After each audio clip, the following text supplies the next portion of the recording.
kakinya itu dijulurkan ke dinding supaya lebih tinggi ya teman-teman, supaya ini bisa membantu perjuangan si sperma yang akan menemui sel telur di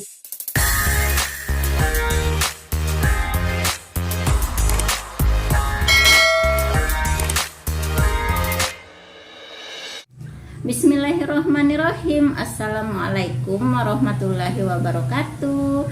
Hai teman-teman, balik lagi di video aku ya, Herianti Latifah. Baik teman-teman, kali ini aku ingin share ke teman-teman, khususnya buat teman-teman yang untuk memperjuangkan buah hati, atau bagi teman-teman yang sedang berjuang untuk mengejar garis 2, harus simak video ini ya teman-teman. Buat teman-teman semuanya, selain pejuang garis 2 juga harus simak video ini, karena ini sangat bermanfaat juga buat kita semua ya. Yaitu apa sih yang harus dilakukan di saat kita mengalami masa subur ya, khususnya yang telah menikah. Nah, penasaran ya teman-teman? Jangan lupa subscribe, like, komen, dan share ya teman-teman, karena berbagi itu indah.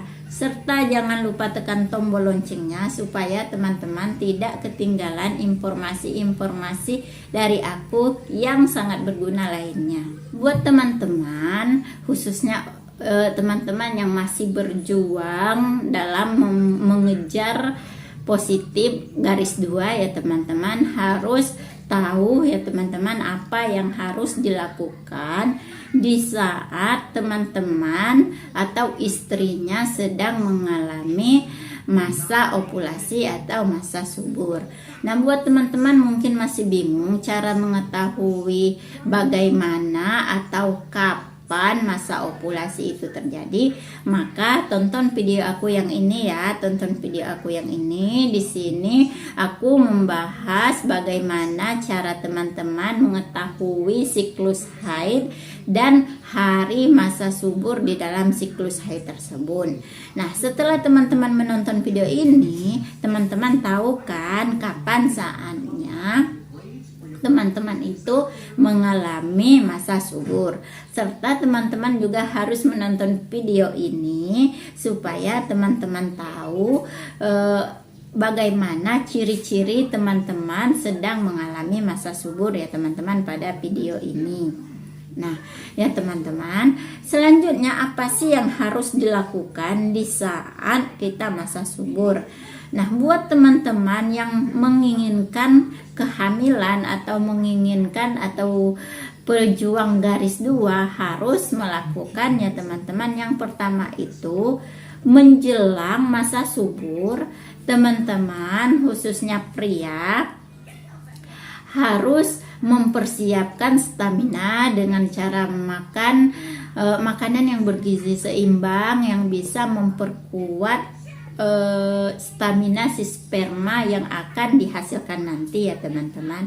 Buat wanita juga begitu, harus makan makanan yang bergizi seimbang yang merangsang kesuburan, karena di saat masa subur itu adalah saat yang paling bagus untuk melakukan hubungan suami istri, karena saat itu sel telur di saat matang-matangnya dan sangat siap dibuahi. Itu yang pertama.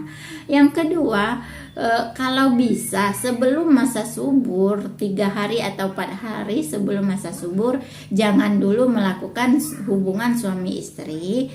Hal ini untuk menjaga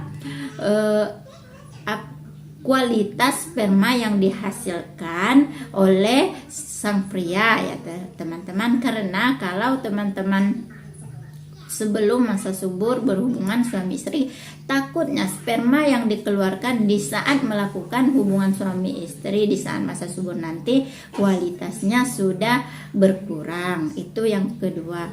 Yang ketiga, di saat masa subur, kalau bisa, misalnya masa suburnya itu 3 hari atau 4 hari ya teman-teman, kalau bisa teman-teman harus melakukan hubungan suami istri secara instan.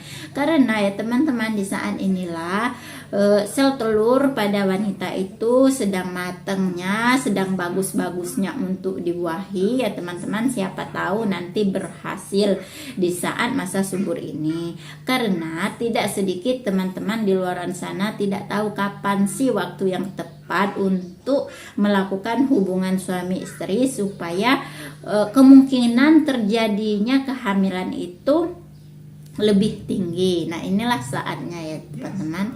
Yang keempat, biasakan setelah berhubungan suami istri si wanita bed rest dulu atau istirahat dulu, jangan banyak gerak dulu ya teman-teman. Apalagi buat teman-teman yang mungkin sulit untuk memperjuangkan garis 2 ya teman-teman, kalau bisa istirahat dulu, jangan bergerak dulu, dan kakinya agak diangkat, kalau bisa kakinya itu dijulurkan ke dinding supaya lebih tinggi ya teman-teman, supaya ini bisa membantu perjuangan si sperma yang akan menemui sel telur di tuba Fallopi itu dengan penuh perjuangan. Karena perjalanan sperma menemui telur itu ya teman-teman sangat sulit, sangat susah payah ya teman-teman. Apalagi mungkin perjalanan ini tuh kan penuh liku dan penuh tantangan ya teman-teman. Harus kita bantu dengan cara kita istirahat